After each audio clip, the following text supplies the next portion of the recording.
akhir-akhir ini. Para peramal masa depan, mereka dengan fasih meramalkan yang akan pasti terjadi di masa yang akan datang, termasuk dalam kehidupan setelah dunia fana. Padahal mereka sendiri tentu belum pernah melihatnya. Nah, oleh sebab itu kalau kita bicara soal kiamat, soal akhirat, ini memang masalah yang gaib. para maling-maling uang negara ini, tobatlah segera. Dari kata hidup cuma sekali, alangkah tidak adilnya tuh. Ada orang yang zolim, ada orang yang dizolimi, ada orang yang membunuh, ada orang yang terbunuh. Kasus KM50 contohnya, dan banyak kasus-kasus lainnya yang tidak diselesaikan secara berkeadilan. Nah, tunggu saja, Allah punya banyak cara pula. Makar Allah itu lebih dahsyat daripada makarnya manusia.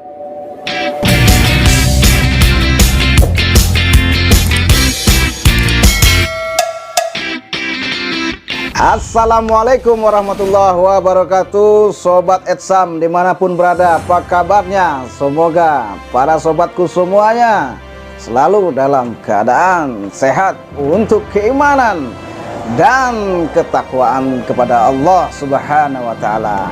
Jumpa lagi dengan saya, Etsam, dalam rangka Fastabiqul Khairat wa tawassaw bil haq wa tawassaw bis sabr, mengingatkan untuk kebaikan dan kesabaran, dan juga mencerahkan, menghibur anda semuanya. Nah, sobat beriman maupun yang akan beriman dan bahkan yang belum beriman, nah ini ada hal menarik yang harus kita bicarakan, yang harus saya ulas.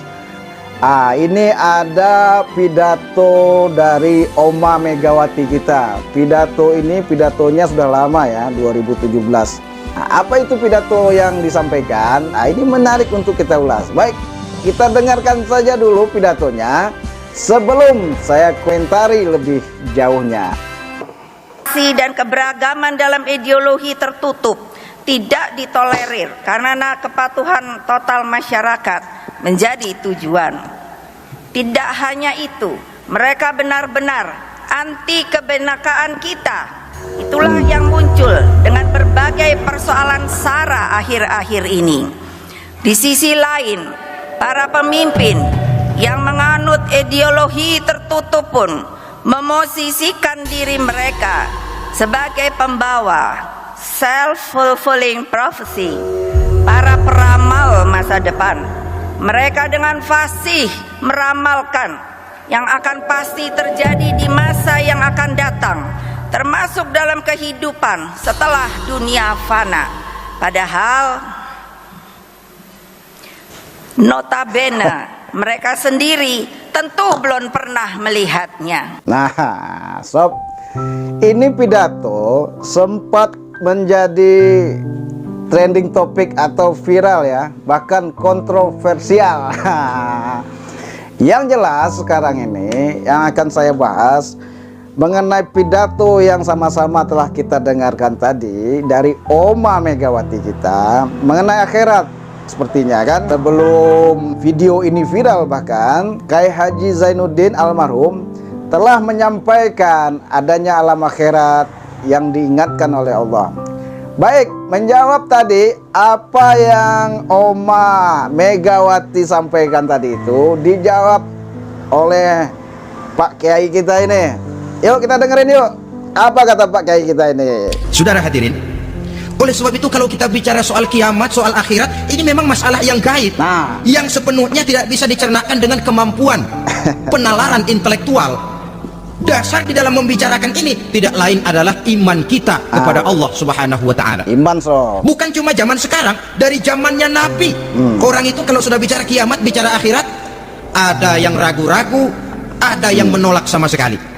Bukan dari zaman sekarang, dari zaman dulu. Bang pernah kok satu saat Rasulullah itu dakwah. Sebentar. Dan bukan dari zaman sekarang aja yang meragukan adanya alam akhirat. Jadi dari zaman Nabi pun sudah ada. Jadi Oma Mega kalau ragu atau tak percaya, ini udah telat gitu loh ya nggak sob. Nah, kita lanjutin lagi dah. Menceritakan saudara-saudara akan terjadi kiamat. di mana Allah akan membangkitkan manusia dari kuburnya untuk memintakan pertanggungan jawab. Ini dalam dakwahnya Nabi pidato macam itu. Apa reaksi orang? Yang beriman ya mantap, tapi yang tidak beriman, bajingan-bajingan Quraisy ini. Mereka bertepuk tangan, mengejek, mencaci. Malahan ini yang luar biasa, ada dua orang kafir namanya Ubay bin Ka'ab dan Al-As bin Wa'il. Mendengar pidato macam ini, mereka buru-buru pulang ke rumah. Ngapain? Ngambil pacul. Lalu berangkat nyari kuburan tua. Dia gali itu kuburan, tulang-tulangnya diangkut, dibawa ke depan Nabi. Ya Muhammad, tulang-tulang yang udah hancur begini, siapa yang bisa ngidupin lagi? Yang macam-macam aja kamu Muhammad, nggak rasional, nggak masuk akal. Allah menjawab, apa kata Allah? وَضَرَبَ لَنَا مَثَلًا وَنَسِيَ خَلْقَهُ قَالَ مَنْ يُحْيِي الْعِظَامَ وَهِيَ رَمِيمٌ قُلْ يُحْيِيهَا الَّذِي أَنْشَأَهَا أَوَّلَ مَرَّةٍ وَهُوَ بِكُلِّ خَلْقٍ عَلِيمٌ. Mereka memberikan perumpamaan kepada kami, kata Allah. Mereka melupakan asal kejadiannya. Mereka bertanya, siapa yang sanggup menghidupkan tulang belulang yang sudah hancur kayak begini? Qul yuhyiha alladhi ansha'aha awwala marrah. Katakan kepada mereka Muhammad, yang akan menghidupkannya adalah Dia yang telah menciptakannya pertama kali dulu. Kalau Dia sanggup menciptakan, Dia tentu lebih sanggup lagi untuk mengembalikan reproduksi ciptaan itu sebagaimana semula. Yang paling kasihan yang ragu-ragu, akhirat itu ada apa enggak sih? Kiamat itu ada apa enggak sih? Lantaran ragu-ragu, terombang-ambing dia antara harapan dan putus asa, antara kenyataan dan idealisme. Ada yang buta sama sekali, 100% terhadap keadaan-keadaan sesudah mati. Perhatian mereka hanya tercurah kepada kehidupan sebelum mati. Yang mereka perhatikan siang dan malam tidak lebih daripada urusan perut. Pergi pagi pulang sore, peras keringat, banting tulang. Cuma soal makan. Yang mereka pentingkan hanya soal-soal politik misalnya, ekonomi, pembangunan dan industri. Untuk soal-soal kayak begitu giat betul, habis seluruh waktu untuk memikirkan meningkatkan kebudayaan, politik, sosial, ekonomi. Kadang-kadang kurang tidur, kurang istirahat, berkeliaran ke sana kemari ke tempat yang jauh-jauh, sampai-sampai kadang-kadang terkena stres, penyakit darah tinggi, ginjal, lever, untuk memikirkan hal-hal yang semata-mata karena dunia saja. Lantas boleh jadi mereka mendapatkan kekayaan yang berlimpah ruah, mendapatkan kedudukan yang tinggi, nama yang semerbak, dikenal orang di barat dan di timur, di utara dan di selatan. Tetapi alangkah kecewanya mereka jikalau datang ajal menjemput nyawa, mati mereka, roh mereka merintih, mengeluh, menderita, karena dilemparkan oleh Allah ke tempat-tempat yang kotor, penyesalan yang sudah tidak akan ada gunanya lagi. Oleh karena itu, kehidupan akhirat bukanlah dongeng dan takhayul, bukan khurafat dan khayalan. Kehidupan akhirat, hari kiamat adalah kebenaran dan kepastian. Dalam surah Al-Hajj ayat ke-7, Allah Subhanahu wa taala menyatakan, wa anna as-sa'ata atiyatun la raiba fiha wa anna Allah yab'atsu man fil qubur. Dan bahwasanya kiamat itu sesungguhnya adalah sesuatu yang pasti dan tidak ada keraguan-raguan lagi di dalamnya. Dan bahwasanya Allah sungguh-sungguh akan membangkitkan manusia dari kuburnya masing-masing. Bagi yang beriman harus ya pastinya percaya, ya kan? Karena dalam rukun iman percaya pada hari akhir atau juga hari kiamat, hari pembalasan. Bagi yang nggak percaya ya terserah. Ini kan sudah Allah ingatkan untuk kita semuanya bahwasanya kehidupan di dunia ini setelah kematian kita ini nanti akan ada kehidupan di akhirat sana. Tadi pidatonya sudah kita dengar, kayaknya meragukan atau tak percaya ya, wallahu alam. Saya hanya mendoakan buat oma kita ini, itu kan video sudah lama. Semoga sekarang sudah insaf dan bertobat, dan semoga bisa mengimani apa yang disampaikan oleh Pak Kiai kita tadi itu. Nah, ya enggak Oma Mega? Semoga Oma Mega mendengarkan nih. Juga para penguasa juga nih yang punya kekuasaan sekarang yang sedang memimpin harus adil, jujur, bijaksana, arif lah, kan gitu.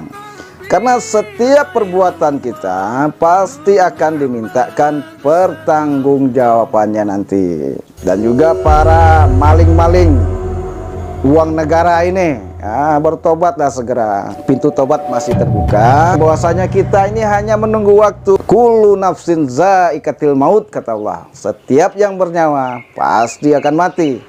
Termasuk saya, Anda semua pasti mengalami itu, enggak? Wallahu alam, semuanya gaib dan rahasia Allah. Pada kesempatan ini saya hanya mengingatkan kita semuanya untuk mawas diri, karena kita tidak tahu kapan kematian akan mendatangi kita semuanya. Bersiagalah untuk menyongsong kehidupan setelah kematian ini. Nah, menyikapi pidato Oma tadi, ayo kita dengarkan lagi ini, menarik para sobat. Sudah menjadi keyakinan dalam kehidupan kita bahwa segala yang ada permulaannya tentu akan ada penghabisannya. Setiap yang punya awal mesti akan punya akhir. Tidak ada keabadian dalam kehidupan dunia ini. Semuanya datang dan pergi silih berganti, berubah oleh pergeseran masa dan pertukaran waktu. Demikianlah kalau kita mau merenungi kehidupan dari alam di sekitar kita. Lihatlah kita manusia misalnya. Dimulai sejak kita terlahir ke alam ini, keluar dari alam rahim ibu, menjadi bayi yang merah tidak berdaya, untuk kemudian berangsur meningkat menjadi anak-anak. Dari kehidupan anak-anak berubah lagi kita menjadi remaja dengan segala keceriaan dan kelincahannya, dan dari masa remaja naik lagi kita memasuki usia dewasa, untuk kemudian berangsur memasuki hari tua. Lalu setelah kita memasuki hari tua, sehari, seminggu, sebulan, setahun, sampailah kita kepada batas waktu yang telah ditentukan oleh Allah, yang dinamakan ajal, dan bertemulah kita dengan yang disebut maut. Ini merupakan kepastian dalam kehidupan. Pasti, guys. Kalau saja kita mau merenung, perubahan-perubahan yang terjadi pada diri kita seharusnya membuat kita insaf dan sadar. Nah, yuk merenung, bila yuk semuanya. maut datang menjemput kita, selesailah kehidupan sampai di situ? Ternyata belum. Kalau lahir merupakan perpindahan hidup dari alam rahim ke alam dunia, maka mati hakikatnya merupakan perpindahan hidup dari alam dunia ini ke alam kehidupan yang berikutnya, yang dinamakan dengan alam barzah.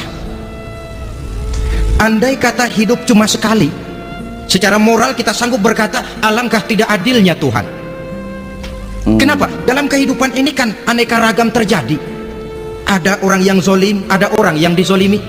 Ada orang yang membunuh, ada orang yang terbunuh. Ada orang yang kaya, ada orang yang miskin. Ada orang yang jujur, ada orang yang menghalalkan segala cara. Sehingga banyak ketidakadilan yang terlepas daripada pengadilan dunia yang tak didapat di dunia ini. Contoh, ya banyaklah kasus lah, seperti kasus KM50.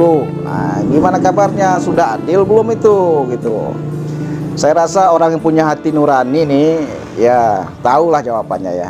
Saya hanya mengingatkan saja, kalau anda terketuk yang berbuat, merasa ada yang berbuat salah atas kasus KM50 contohnya, dan banyak kasus-kasus lainnya mungkin yang tidak diselesaikan secara berkeadilan. Nah, tunggu saja, Allah punya banyak cara pula. Makar Allah itu lebih dahsyat daripada makarnya manusia. Secanggih-canggihnya makar adalah makarnya Allah. Nah, ini warning buat anda semua yang punya karakter zalim atau buruk. Nah, ini warning buat anda semuanya agar selalu berbuat baik lah, gitu. Baik, kita lanjutkan lagi ceramah dari kiai kita ini. Kita dengerin lagi ya. Lalu orang pun bilang, di dunia ini katanya banyak pengadilan tapi sulit keadilan. Di dunia ini mudah mencari pengadilan tapi sulit untuk mencari ketidakadilan.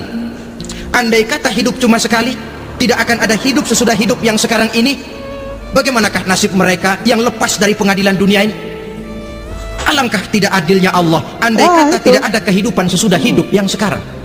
Tentulah akan terjadi di mana orang menghalalkan segala macam cara untuk mencapai tujuan. Yang penting kan saya kaya, yang penting kan saya punya jabatan dan kedudukan tinggi. Kalau perlu jilat atas, jilat atas. Kalau perlu sikut kiri kanan, sikut kiri kanan. Kalau perlu injak bawah, injak yang bawah. Ini prinsip daripada orang-orang komunis. Dan pantas karena mereka tidak percaya kepada kiamat. Pantas karena mereka tidak percaya akan adanya kehidupan sesudah hidup yang sekarang ini. Hanya orang tak beragama atau komunis tadi kata Pak Kiai yang tak percaya adanya akhirat. Ya, jadi ingat nih ya, ingat kata Pak Kiai tadi ini. Maka saya menghimbau kepada seluruhnya, kita sudah kadang menyepakati negara ini berdasarkan Pancasila. Kita sudah kadang konsensus bahwa PKI dengan seluruh ajarannya tidak punya hak hidup di bumi Pancasila yang kita cintai ini. Maka salah satu ajaran PKI tujuan menghalalkan cara. Kita orang Indonesia yang berbudi pekerti luhur, yang punya nilai budaya tinggi, tetapi dalam kehidupan sehari-hari prakteknya prinsip komunis kita pakai. Apa itu? Tujuan menghalalkan cara. Asal sudah tujuan tercapai, cara apapun saja halal. Itu pandangan hidup orang yang tidak percaya kepada adanya hari akhirat. Sebagai muslim yang yakin akhirat ada, kiamat pasti akan datang. Hidup tidak cuma sekali. Maka kalau kita zalim, kalau kita berbuat aniaya, kalau kita melakukan korupsi, kalau kita merugikan orang lain, boleh jadi kita terlepas daripada pengadilan dunia.